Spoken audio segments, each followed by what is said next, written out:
우리 사도신경 드림으로 우리 예배를 시작하겠습니다. 사도신경으로 신앙 고백 드리겠습니다. 전능하사 천지를 만드신 하나님 아버지를 내가 믿사오며 그 외아들 우리 주 예수 그리스도를 믿사오니 이는 성령으로 잉태하사 동정녀 마리아에게 나시고 본디오 빌라도에게 고난을 받으사 십자가에 못 박혀 죽으시고 장사한 지 사흘 만에 죽은 자 가운데서 다시 살아나시며 하늘에 오르사 전능하신 하나님 우편에 앉아 계시다가 저리로서 산자와 죽은 자를 심판하러 오시리라. 성령을 믿사오며 거룩한 공예와 성도가 서로 교통하는 것과 죄를 사하여 주시는 것과 몸이 다시 사는 것과 영원히 사는 것을 믿사옵나이다. 아멘.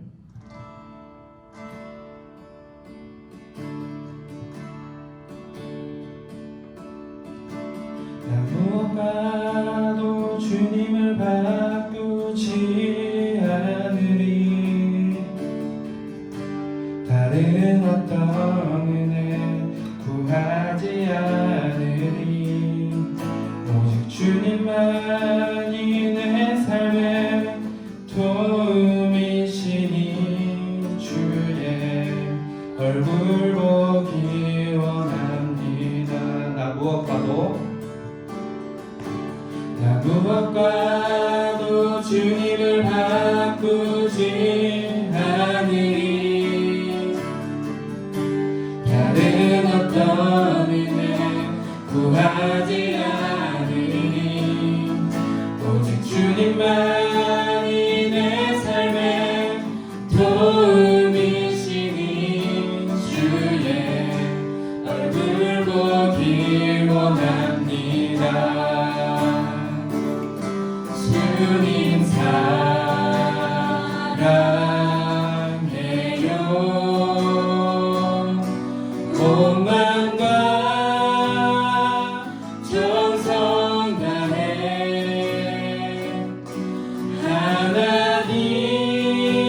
하나님의 신실한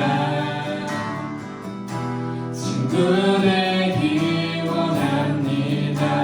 처음부터 찬양합시다. 나 무엇과도 주님을 바꾸지 않으리. 다른 어떤 은혜 구하지 않으리. 오직 주님만이 내 삶의 도움이시니 주의 얼굴 보기 원합니다. 한 번 더 고백합시다.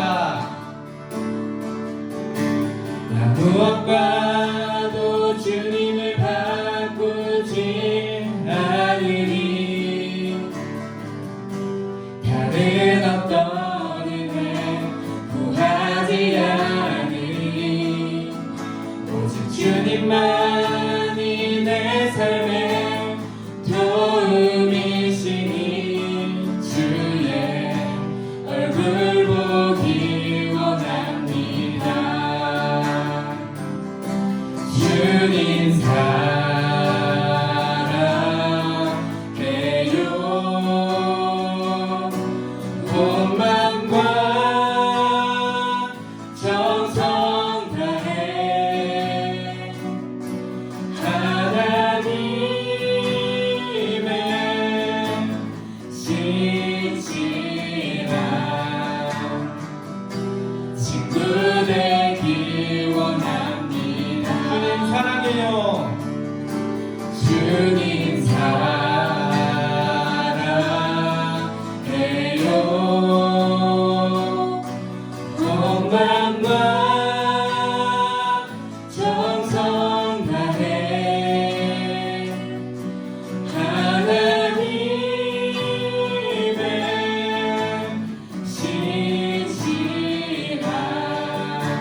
시간 우리 또 이곳에 모여서 함께 예배하는 또 각자의 자리에서 함께 예배하는 또 우리 마음을 두고 이 시간 또 전심으로 찬양하며 나갔으면 좋겠습니다.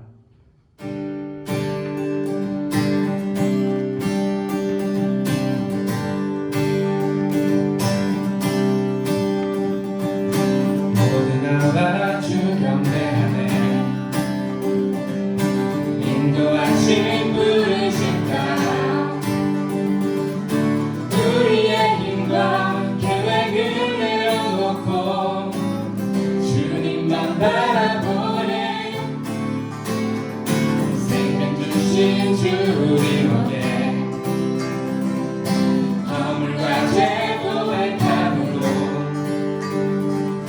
주님의 얼굴 전심으로 구할 때 주님은 답하시네 이곳에서 주님을 예배하네 여기까지 우리를 인도하셨네 주의 크신 능력 우릴 붙드셨네 주님 앞에 나올 때 이곳에서 우리는 예배하네 행하신 일 함께 노래하네 우리를 돌이키시는 주의 계획 이곳에 세우셨네 우리 위해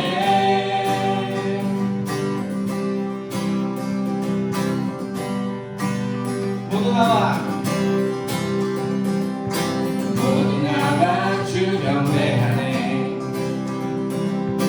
인도하신 부르신다 우리의 힘과 계획을 내려놓고 주님만 바라보네 생명 주신 주 우리와 함께 허물과 죄 고백함으로 주님의 얼굴 전심으로 구할 때 주님은 답하시네 이곳에서 주님을 예배하네 여기까지 우리를 인도하셨네 주의 크신 능력 우릴 붙드셨네 주님 앞에 나올 때 이곳에서 우리는 예배하네 행하신 일 함께 노래하네 우리를 돌이키시는 주의 계획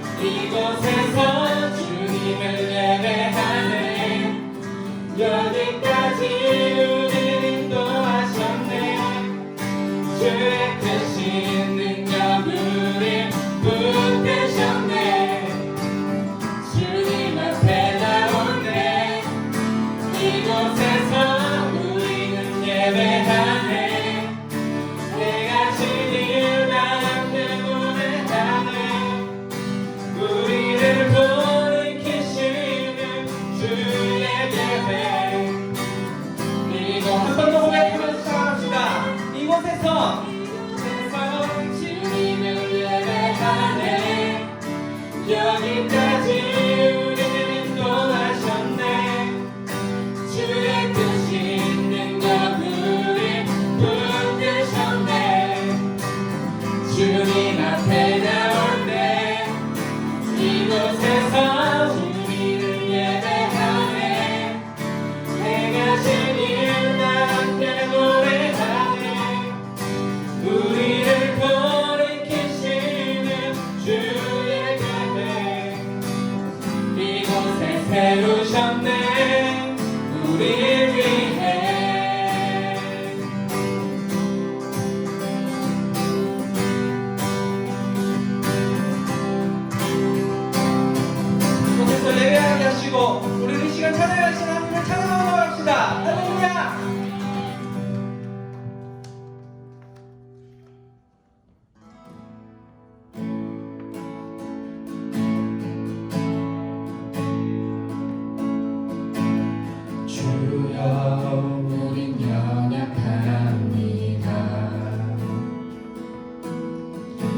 우린 오늘을 힘겨워합니다.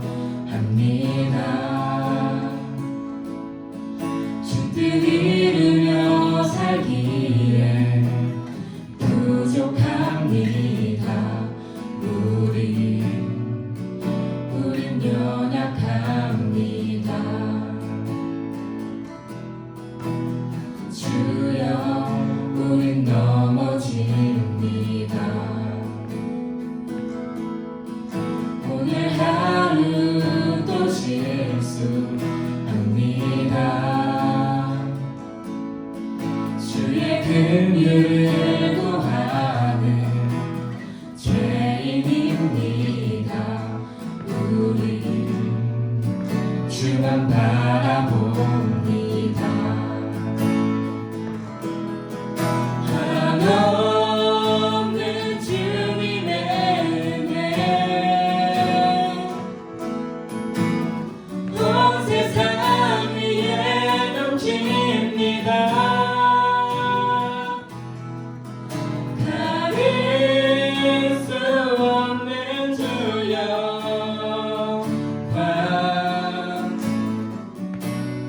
온 땅 위에 충만합니다. 주님만 이기오니 우린 그 길 따라갑니다. 그날에 우리를 이루신 주는 완전합니다. 처음부터 찬양하며 나아갑시다. 주여 우린 연약합니다. 우린 오늘을 힘겨워합니다. 주 뜻 이루며 살기에 부족합니다. 우린 연약합니다. 주여 우린 넘어집니다. 주여 우린 넘어집니다. 오늘 하루 또 실수합니다. 주의 긍휼을 구하는 죄인입니다. 우리 주만 바라봅니다. 한없는 주님의 은혜 온 세상 위에 넘칩니다. 가릴 수 없는 주여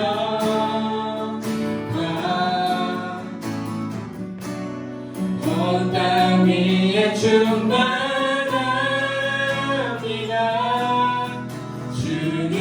주님만 이기오니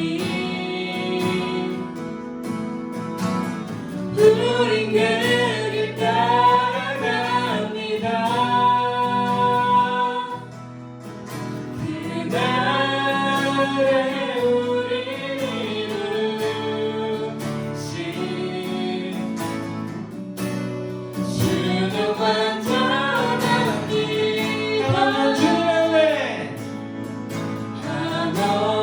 한없는 주님의 은혜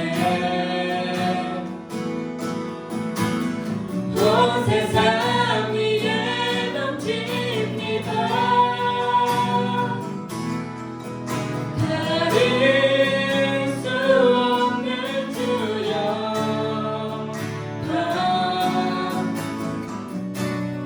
온 땅 위에 충만합니다.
충만합니다.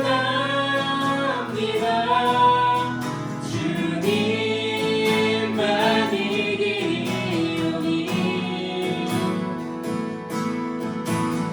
우린 그 길 따라갑니다.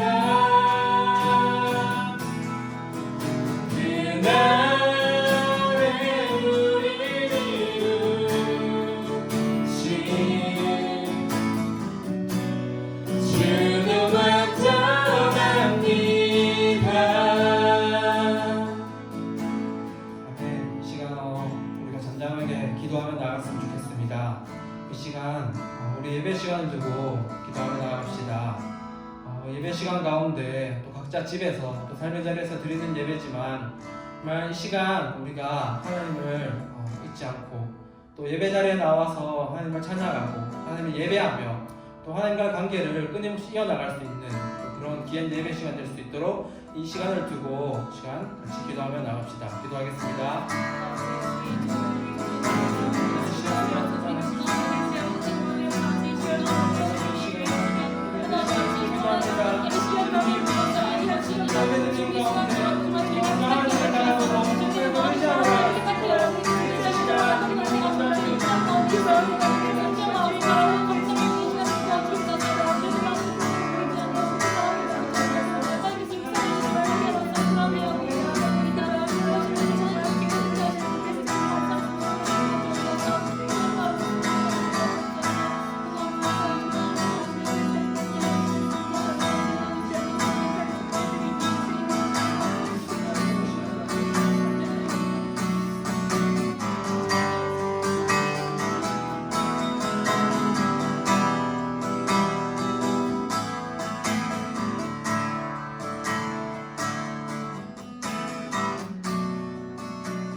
기도하겠습니다. 하나님 아버지 감사합니다. 오늘도 우리들에게 주의를 허락하여 주시고 아버지의 몸된 교회는 비록 나오지 못하지만 우리가 있는 그곳이 바로 하나님의 교회인 것을 믿으며 아버지께 예배로 나아갑니다.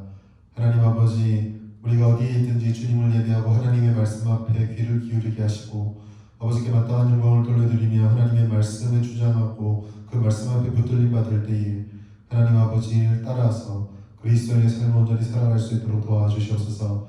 이 시간 하나님의 말씀을 듣습니다. 우리의 귀가 열리고 마음이 열리게 하시고 그 말씀을 따라 하나님께 주시는 귀한 영을 맺어가는 우리 청년들 될 수 있도록 주님 함께하여 주시옵소서. 감사드리며 예수님의 이름으로 기도드립니다. 아멘. 오늘 함께 보실 하나님의 말씀 요한복음 4장 16절에서 26절까지 말씀입니다. 요한복음 4장 16절에서 21절까지 말씀 함께 하나님 말씀 읽도록 하겠습니다. 16절부터 읽겠습니다. 이르시되 가서 내 남편을 불러오라. 여자가 대답하여 이르되 나는 남편이 없나이다. 예수께서 이르시되 내가 남편이 없다 하는 말이 옳도다. 너에게 남편 5이 있었고 지금 있는 자도 내 남편이 아니니 내 말이 참되도다. 여자가 이르되 주여 내가 보니 선지자로소이다. 우리 조상들은 이 산에서 예배하였는데 당신들의 말은 예배할 곳이 예루살렘에 있다 하더이다. 예수께서 이르시되 여자여 내 말을 믿으라. 이 산에서도 말고 예루살렘에서도 말고 너희가 아버지께 예배할 때가 이르리라. 너희는 알지 못하는 것을 예배하고 우리는 아는 것을 예배하노니 이는 구원이 유대인에게서 나니라. 아버지께 참되게 예배하는 자들은 영과 진리로 예배할 때가 오나니 곧 이때라. 아버지께서는 자기에게 이렇게 예배하는 자들을 찾으시느니라. 하나님은 영이시니 예배하는 자가 영과 진리로 예배할지니라. 여자가 이르되 메시아 곧 그리스도라 하는 이가 오실 줄을 내가 아노니 그가 오시면 모든 것을 우리에게 알려 주시리이다. 예수께서 이르시되 내가 말하는 내가 그라 하시니라. 아멘. 자, 오늘 시간 요한복음 4장 16절부터 26절까지 말씀으로 참된 예배라는 제목으로 하나님의 말씀 함께 나누도록 하겠습니다. 우리 한국교회가 가장 자랑하는 것 중에 하나가 예배와 기도입니다. 전 세계 어느 교회도 유래를 찾아볼 수 없을 만큼 많은 기도회와 예배가 있습니다. 새벽 기도는 물론이고 수요일날 예배를 드리고 또 금요일도 예배를 드리죠. 예배하는 공동체라는 말들처럼 우리 한국교회는 주일마다 예배를 드리려 오는 성도들로 가득 차 있습니다. 물론 과거보다 많이 줄기는 했지만요. 지금 우리는 코로나19 사태로 말미암아서 청년들도 함께 모이지 못하고 예배를 함께 드리고 못하고 있어요. 이미 2월 달부터 시작해서 2달이 넘도록 이 시간들이 계속되어지고 있습니다.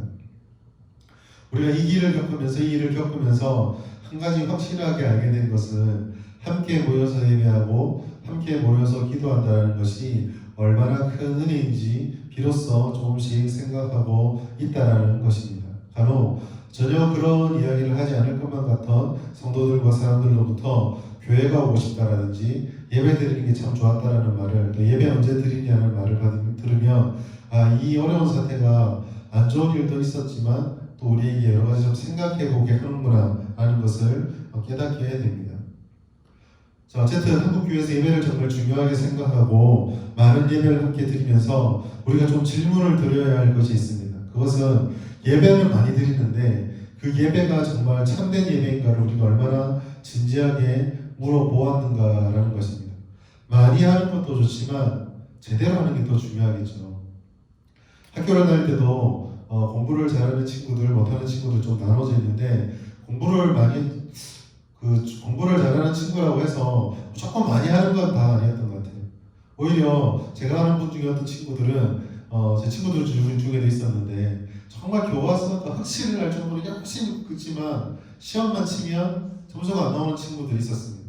그런데 반대로 제가 제 주변에서 공부 잘하는 친구 중에 어떤 친구는 이 책이 정말 공부한 사람의 책이 맞나 싶을 정도로 깨끗한데도 성적은 참 잘 나오는 걸 보았어요. 그래서 궁금해서 물어보면 핵심을 잘 찍어내는 기술, 여기서 정말 우리가 중요하게 생각할 것이 무엇인가를 잘 잡아내는 친구들이 공부를 잘하고 또 핵심을 잘 파악하는 것을 보았습니다. 예배도 마찬가지입니다. 많이 드리는 것도 중요하지만 우리가 참된 예배가 무엇인지 지금처럼 예배에 대해서 생각을 많이 할 수 있을 때에 오늘 말씀을 통해서 한번 생각하고 점검하고 넘어갔으면 좋겠습니다. 첫 번째로 오늘 말씀을 통해 우리가 볼 때 한 가지 기억할 것이 있다는 점입니다. 그것은 이스라엘 사람들에게 있어서 예배, 즉 제사의 문제는 상당히 중요했고 또 철저하게 강조되는 것이다라는 점입니다. 예배에 대한 말씀을 예수님께서 지금 여기서 하고 있다고 해서 사마리아 사람이 되었던 유대인들이 되었던 그들이 제사와 예배를 등한시하거나 잘 드리지 않았다라고 생각해서는 오산입니다. 그들은 예배를 빠지지 않고 드렸고 제사도 물론이거니와 항상 회당에 정해진 때에 모였습니다. 안식일마다 그들이 가장 중요하게 생각하는 것은 제사였습니다. 이스라엘 역사에서 로마에게 지배를 당하기 직전까지의 이스라엘 사람들의 문제는 예배를 드리느냐 예배를 드리지 않느냐의 문제가 아니었어요. 제사가 없다는 게 아니었습니다.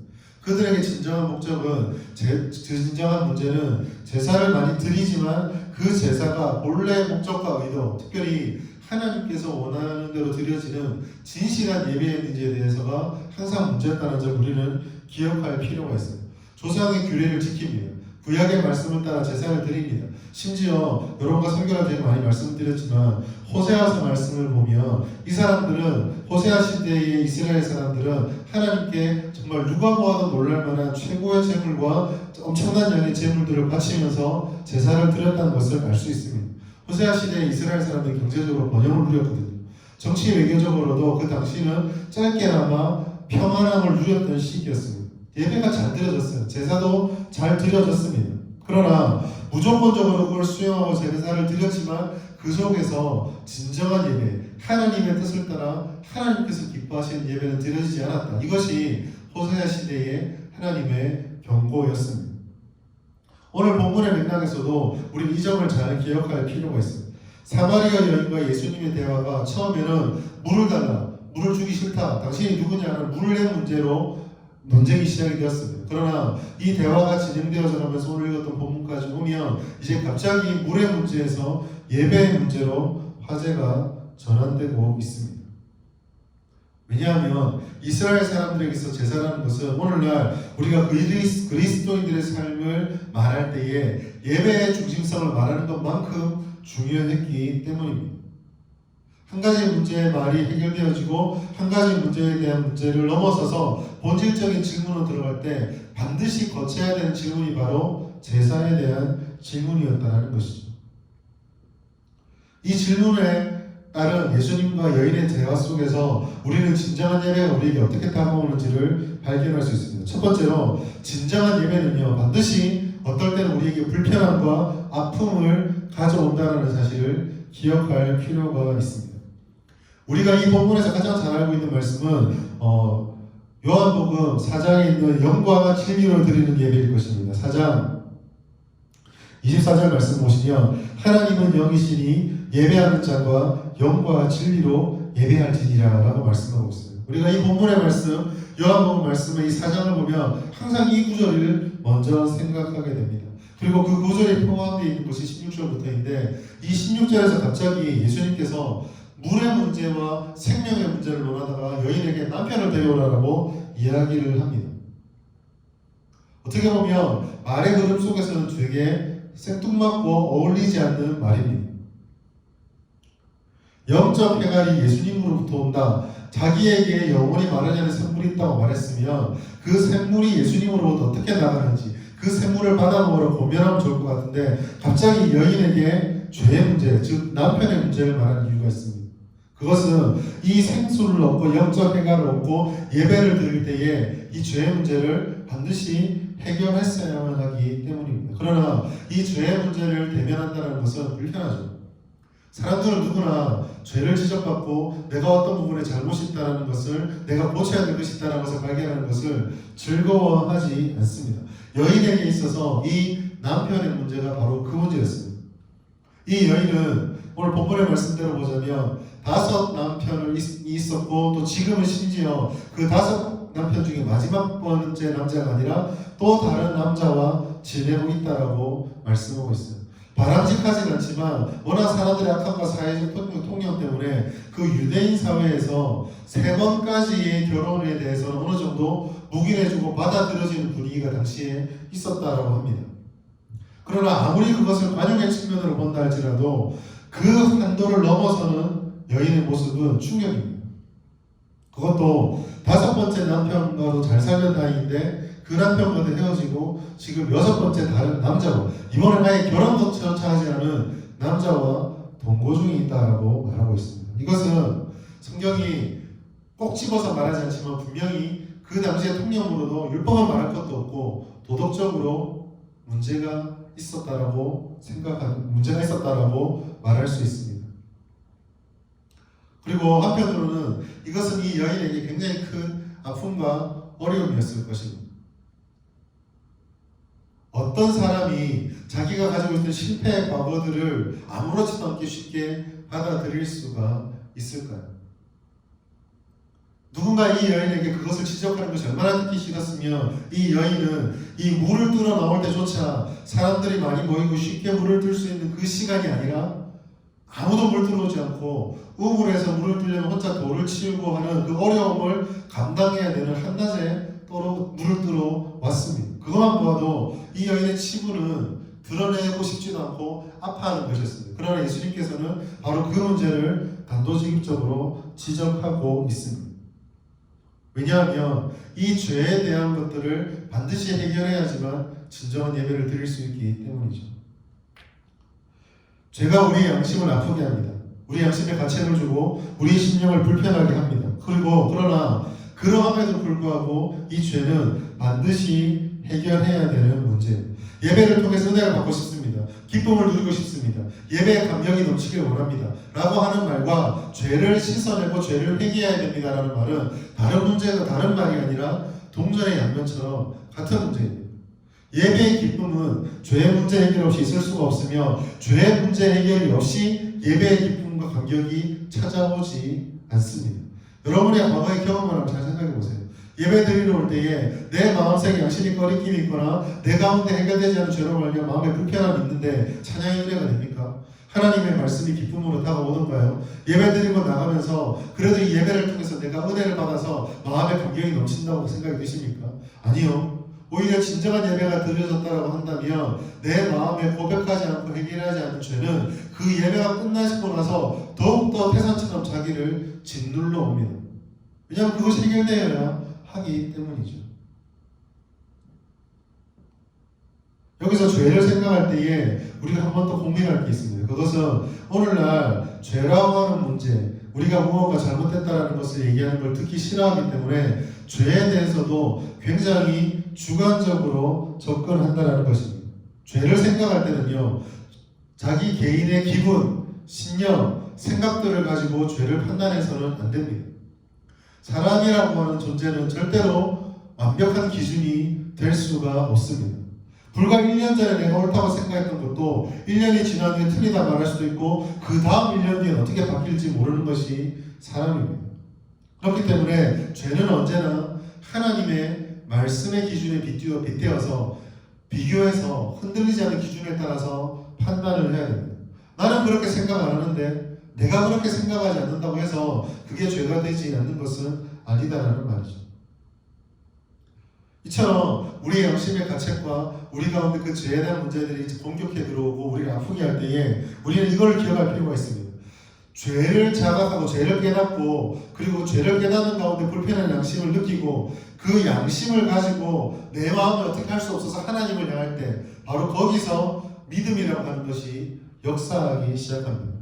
왜냐하면 하나님은 우리의 죄를 사하시기 위하여 예수님의 복음의 능력을 가지고 성령의 조명하심으로 우리들을 자꾸 만져가시거든요. 사단은 이와 딱 반대로 작용합니다. 사단은 죄를 가지고 우리의 감정과 정서를 자극해서 기분을 상하게 하고 회피하게 하고 어떨 때로는 분노하게 만들어서 그 죄를 대면해서 해결하는 것이 아니라 죄를 피하고 오히려 더 나아가서 그 죄란 것을 그렇지 않은 것처럼 꾸미는 가면 뒤로 우리를 숨어버리게 만듭니다. 이 가면은 여러 가지가 있습니다. 남들도 다 하는데 뭐 라든가 아니면 우리는 그것을 죄로 생각하지 않는다라고 하는 더 나아가서 나는 그런 적이 없다라고 스스로를 포장하는 모습을 통해서 자꾸 위로하고 또 스스로를 감추게 만드는 것이죠. 사랑하는 우리 청년 여러분, 예배를 하면서 처음 죄의 문제를 얘기하는 이유는 이 예배가 처음부터 끝까지 우리로 인해 시작된 것도 아니요, 우리를 위한 것도 아니요, 우리가 주된 대상과 목적이 되지 않기 때문입니다. 예배는 우리의 기분을 좋게 만든다거나 마치 세상을 향해 살아갈 때에 우리에게 어떤 슈퍼파워를 주기 위한 도구로서 존재하는 것이 아닙니다. 때로는 예배를 통해서 우리가 하나님 앞에서 은혜를 받기도 하죠. 위로를 받습니다. 하나님으로부터 능력을 받기도 합니다. 그러나 그것은 하나님께 마땅히 드려야 될 예배를 드렸기 때문에 하나님으로부터 오게 하는 선물이 부차적인 것이지 은혜를 받기 위해서, 능력을 받기 위해서, 세상에 이기기 위해서 예배를 드리는 것은 아니죠. 이 말은 뭐 예배는 우리를 위해서 우리를 중심으로 놓고 생각해서는 안 된다는 말이기도 합니다.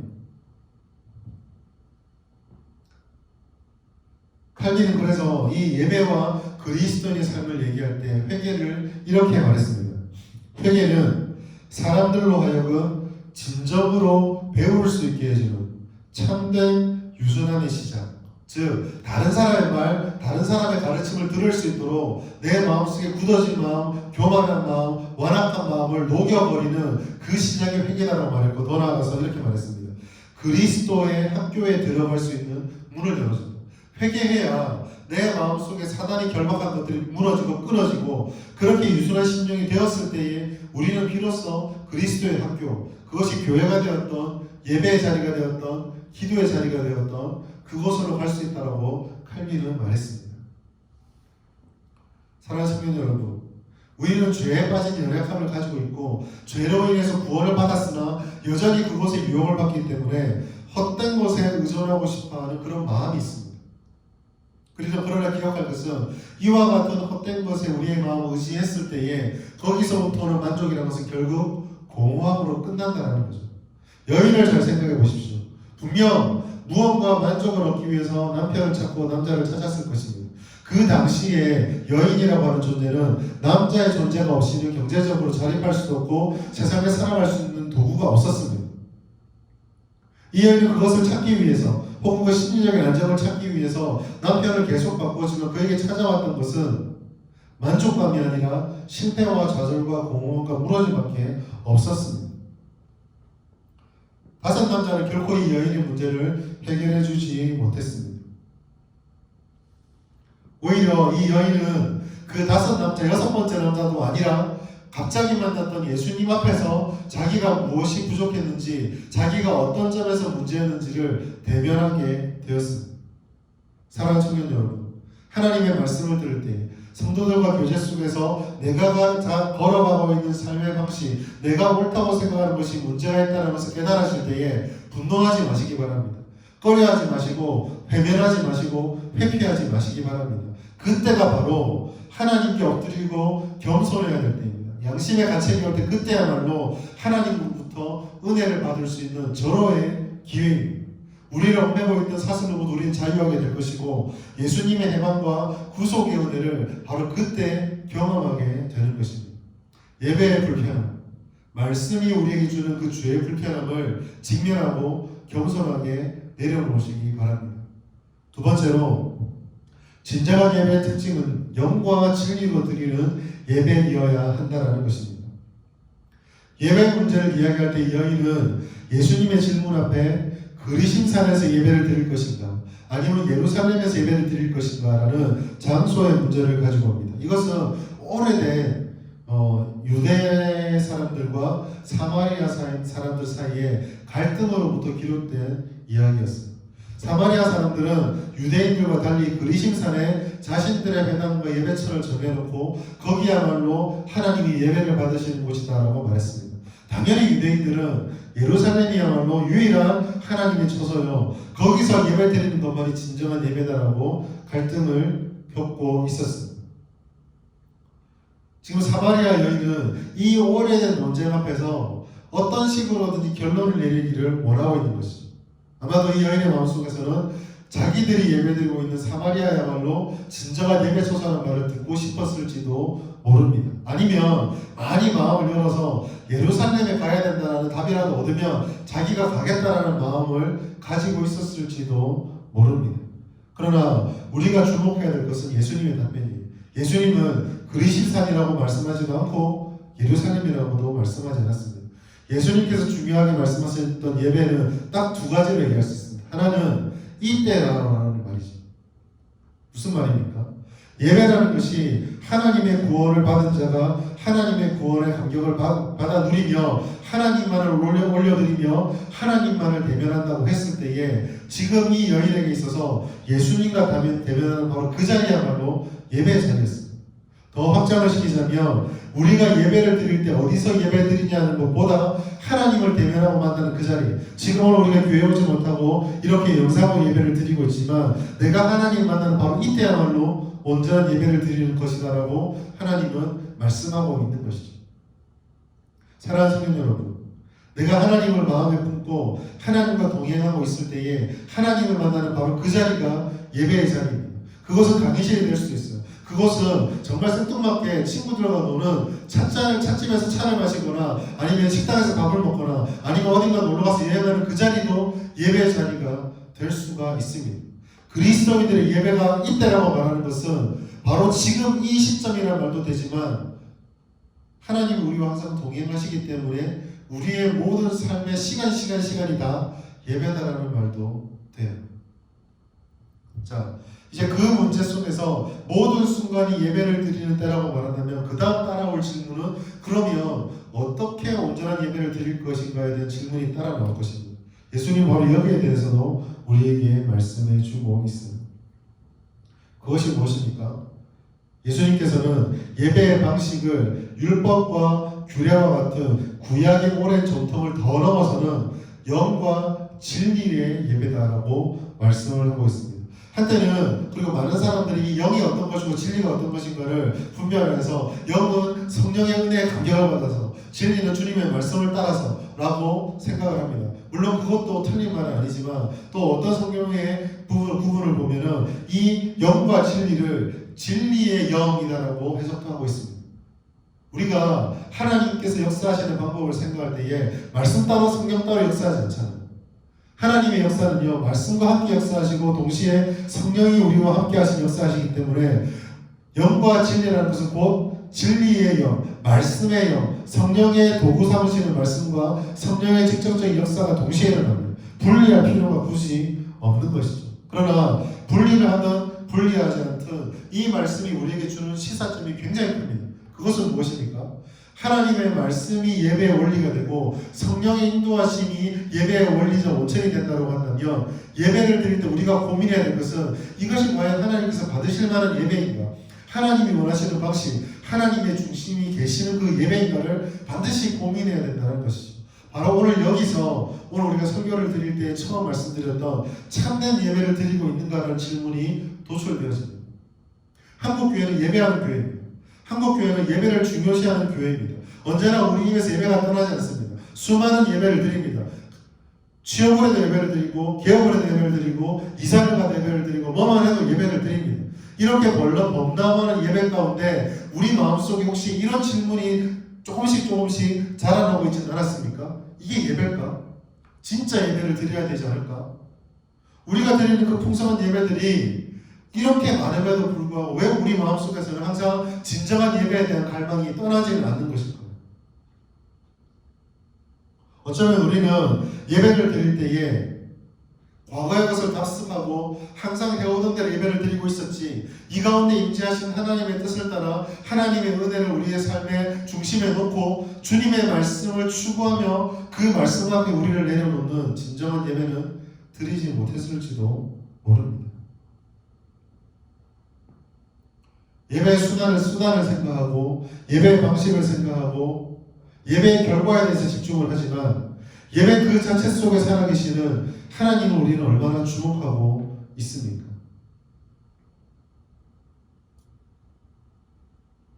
영이신 하나님을 예배한다는 것은요, 눈에 보이는 외적인 형식과 우리가 누리고 느끼게 된 그 모든 것들을 초월해서 오직 하나님이 뭘 기뻐하시는가를 물으며 추구하는 것이어야 됩니다. 그렇기 때문에 이 예배는요, 하나님을 아는 바른 지식에서부터 출발되어야 합니다. 영과 진리의 예배, 진리의 영을 따라 드린다는 예배는 바로 여기에 메시지의 핵심이 있습니다. 우리의 구원을 이루실 때 성령께서는 하나님의 말씀으로 그 말씀을 도구 삼아 우리에게 구원을 주십니다. 성령께서 우리에게 깨달음을 주실 때, 우리의 기도에 불을 부어주실 때 역시 하나님의 말씀과 그 말씀의 깨달음을 따라 우리에게 깨달음을 주시고 은혜를 주시고 불을 내주십니다. 그렇다면 예배도 마찬가지입니다. 우리가 예배를 온전히 드리지 못하는 이유는 하나님을 아는 지식을 따라서 예배를 드리지 않기 때문입니다. 오늘날 우리 한국교회 위기를 말하면서 가장 많이 회자되고 이야기하는 것이 무엇입니까? 하나님의 말씀을 가까이 하지 않고 주님의 말씀 앞에서 언제든지 유아기의 신앙을 벗어나지 못하는 우리 아닙니까? 우리 청년들에게 도전이 되기 위해서 한마디 말씀을 드리겠습니다. 제가 지금까지 사역하고 섬기면서 수많은 교회들을 봤지만 그 교회들 속에서 말씀에 대해서 갈급함을 보이는 것만큼 하나님의 말씀을 대해서 무관심한 사람들을 엄청나게 많이 만났습니다. 그러면서 은혜를 구합니다. 말씀을 따라서 하나님의 마음에 들어가서 주님 중심으로 되었을 때 은혜 받을 수 있다는 것을 아무리 얘기해도 많은 사람들이 노골적으로 말하지 않더라도 그 속에서 가지고 있는 무한의 압박이 있습니다. 알겠는데 건너뛰고 은혜 받는 방법은 없을까요? 라는 욕망입니다.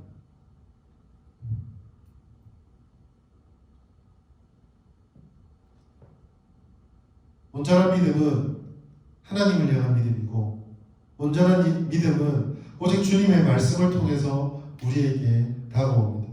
온전한 믿음은 주님의 말씀을 적용시키시는 성령님의 깨닫게 하신 것, 그 성령께서 우리에게 부어주실 때에만 가능한 것입니다. 하나님을 아는 바른 지식. 이 바른 지식은 우리에게 온전한 믿음을 주고, 온전한 믿음은 우리의 삶의 모든 영역에서 그 능력과 역할을 감당하고 우리에게 변화의 힘이 됩니다. 따라서 이 하나님의 지식으로부터 시작되는 온전한 믿음, 그리고 그 온전한 믿음으로부터 드려지게 되는 영과 진리의 예배는 아까 처음 말씀드렸던 것처럼 이때 드리는 이 시점의 예배뿐만 아니라 우리 삶 전체로 이어지는 예배의 확장으로 나갑니다. 바로 그것이 로마서 12장 1절부터 2절에 말했던 사도 바울의 말씀입니다. 우리가 드리는 예배, 삶으로 드리는 영적 예배, 우리의 모든 것을 하나님께 드리는 그 영적 예배가 바로 여기서부터 나오는 것입니다. 우리가 기뻐하고 즐거워하는 것, 우리가 간절히 바라는 것을 하나님께서 알아주시고 베풀어 주시고 그것을 결배로 주어야 되는 것은, 그것을 추구하는 것은 진정한 예배가 아닙니다. 오늘 이 시간에 우리 마음속 이런 열망들이 가득 찼으면 좋겠습니다. 하나님께서 기뻐하는 것이 무엇일까? 하나님께서 원하시는 것이 무엇일까? 이 예배의 주인이 과연 누구인가? 하나님이 우리 예배를 기뻐 받으실까?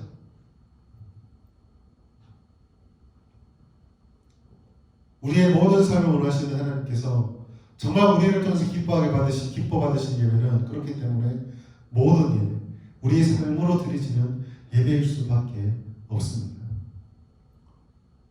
여러분은 얼마나 하나님을 아는 지식에 열심을 내고 계십니까?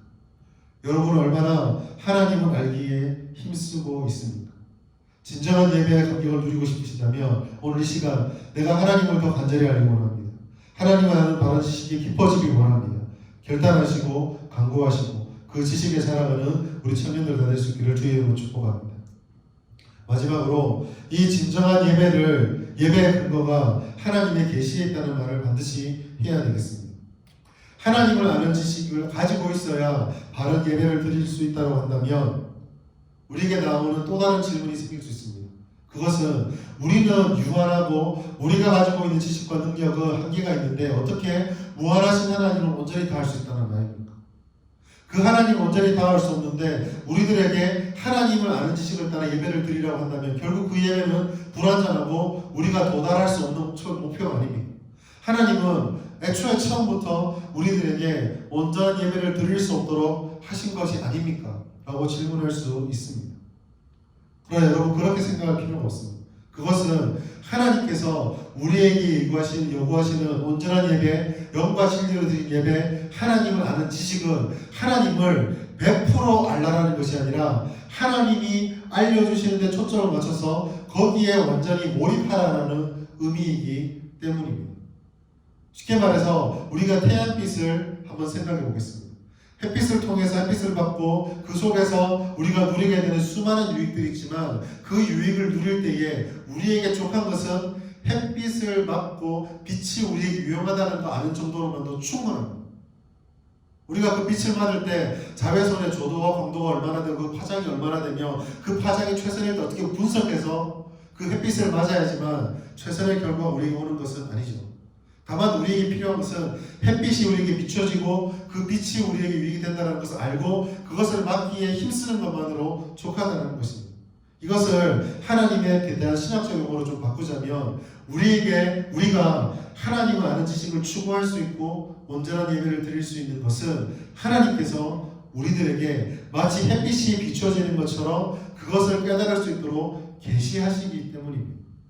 하나님께서 하나님을 우리로부터 감추면 그 누구도 하나님을 알 수가 없습니다.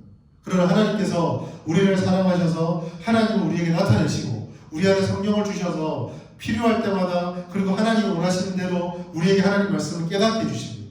그렇기 때문에 우리가 하나님을 온전히 예배할 수 있게 되는 것이죠.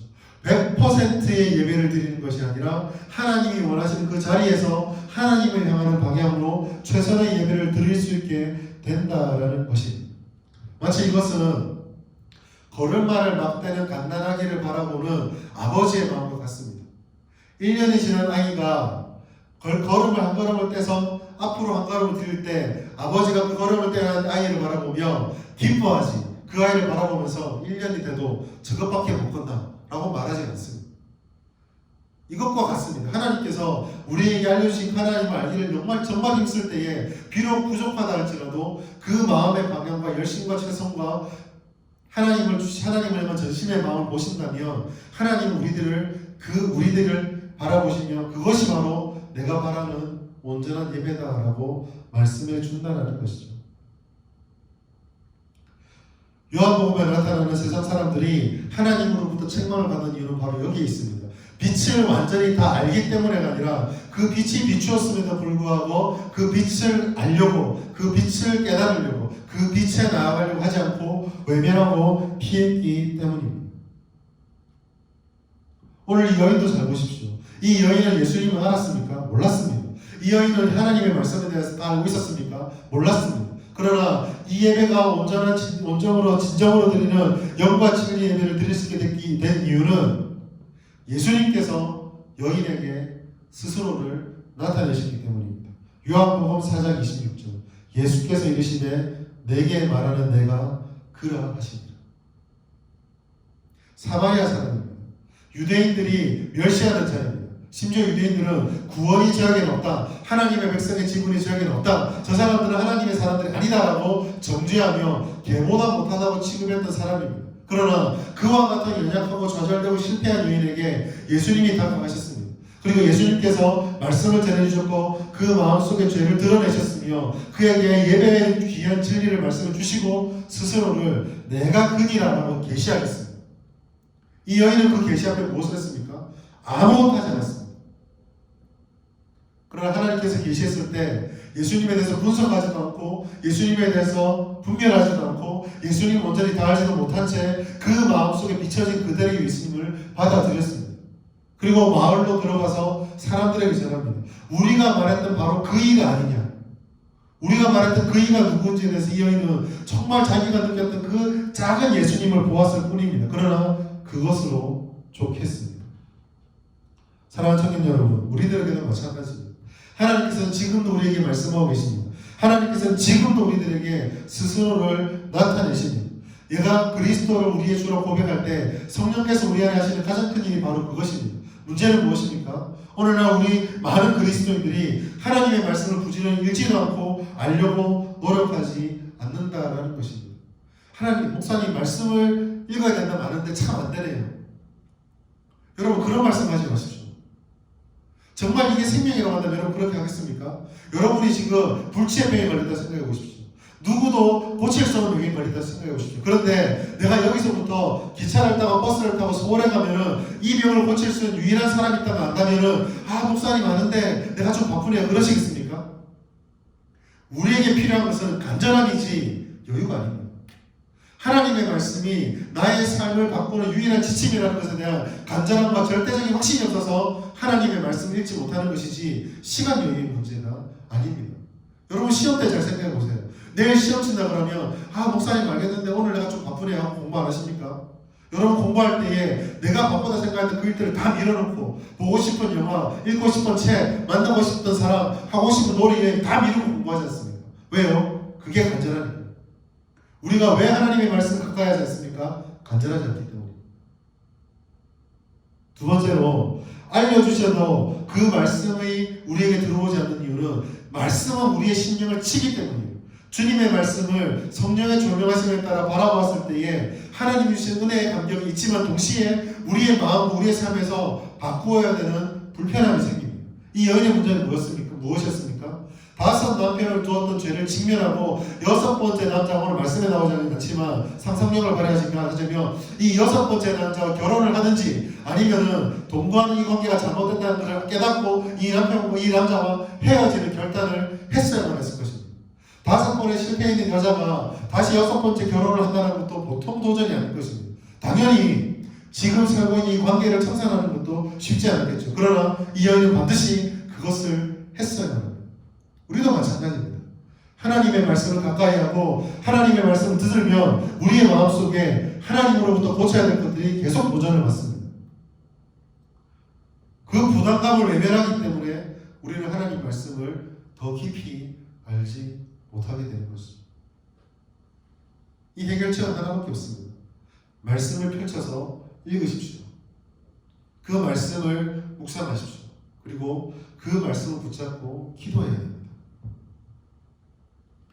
권위 있는 방편들, 은혜의 방편이 예배와 기도와 말씀을 우리의 관습과 우리의 습관과 우리가 하고 싶은 대로가 아니라 주님 하라는 대로 반복적으로 우리에게 시행해야 됩니다.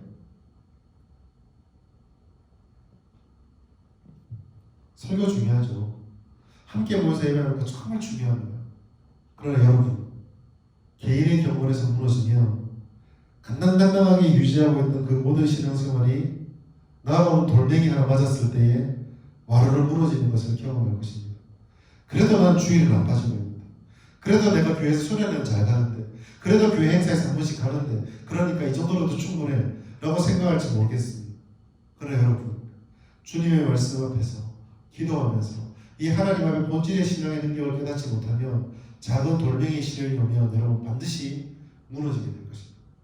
그동안 괜찮다고 생각했던 것들이 한순간에 무너지는 것을 경험하게 될 것입니다. 그러나 반대로 여러분들이 주님의 말씀 가운데 신앙의 본질을 붙잡고 우리에게 계시해 주시는 그 하나님을 알게 더 있으면 우리는 분명히 하나님을 더욱더 깊이 알아가게 될 것입니다. 왜냐하면 하나님께서 그것을 기뻐하시기 때문입니다.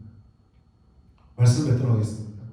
사랑하는 청년 여러분, 영상으로 저를 이렇게 바라보고 우리가 함께 지금 모여서 예배드리지 못하지만 집에서 예배를 드리고 말씀을 읽을 때에 몇 번의 예배를 드리고 얼마나 많이 예배를 드린 것을 넘어서는 참된 예배를 드리고 있는지를 주목해 보시기 바랍니다.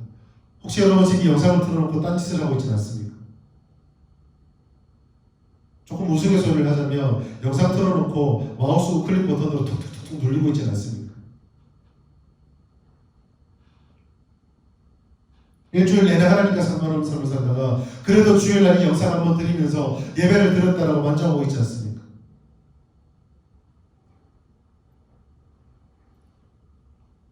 우리의 말씀, 하나님의 말씀이 우리에게 들려올 때 여러분 양심에 부딪혀오는 그 음성을 귀담아 들으시고 다시 한번 그 말씀의 조명 앞에 나를 비춰서 주님께 온전한 예배가 회복되길 바랍니다. 우리가 곧 조만간 다시 만나게 될 것을 기대하고 기도하고 있습니다.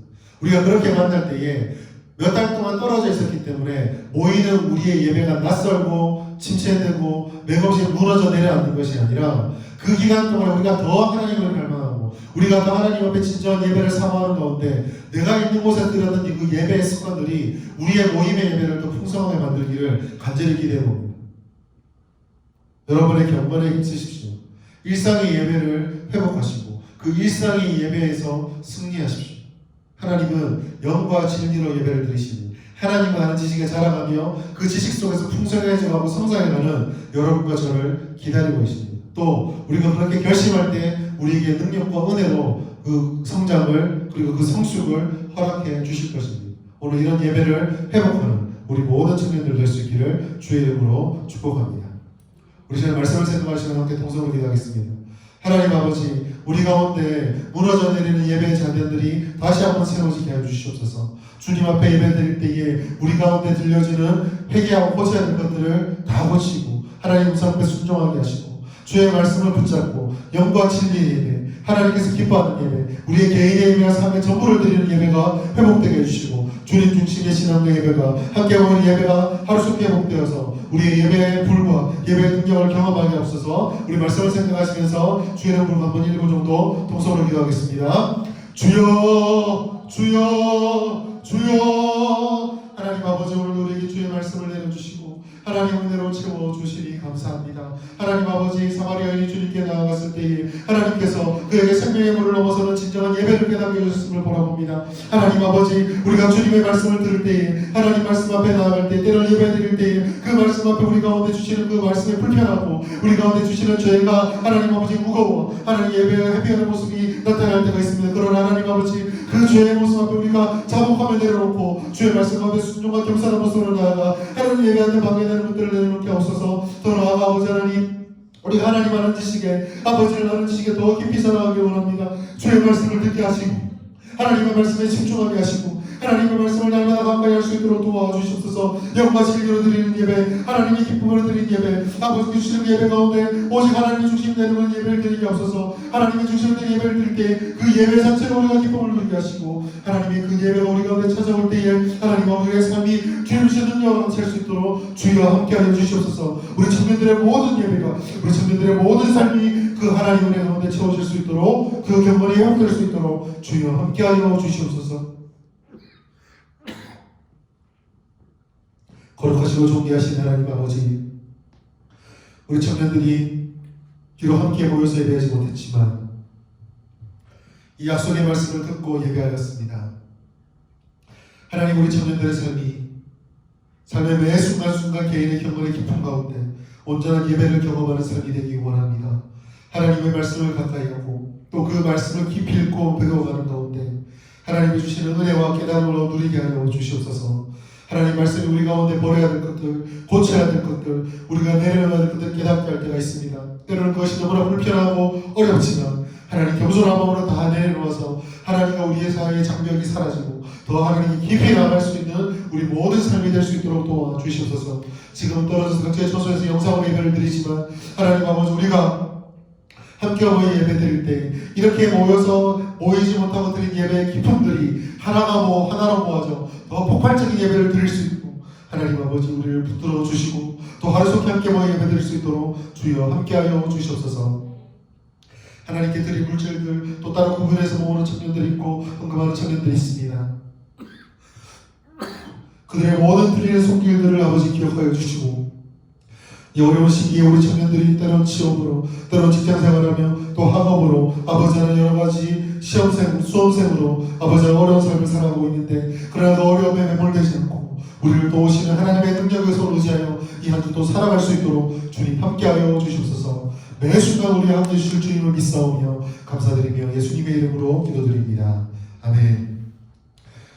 지금은 우리 주 예수 그리스도의 은혜와 아버지 하나님의 극진하신 사랑과 성령의 교통하심이 주님의 말씀에 붙잡혀서 영과 진리로 드리는 참된 예배를 회복하기를 갈망하고 결단하는 모든 하나님의 백성들 머리 위에 지금으로부터 영원까지 함께 있을지어다. 아멘. 사랑하는 청년 여러분, 이번 한 주도 개인의 삶의 모든 영역에서 예배에 성공하시고 또 함께 볼 때에 우리가 더 기쁨만 볼 수 있도록 계속 기도하고 건강한 삶을 살아가는 한 주가 될 수 있기를 바랍니다. 감사합니다.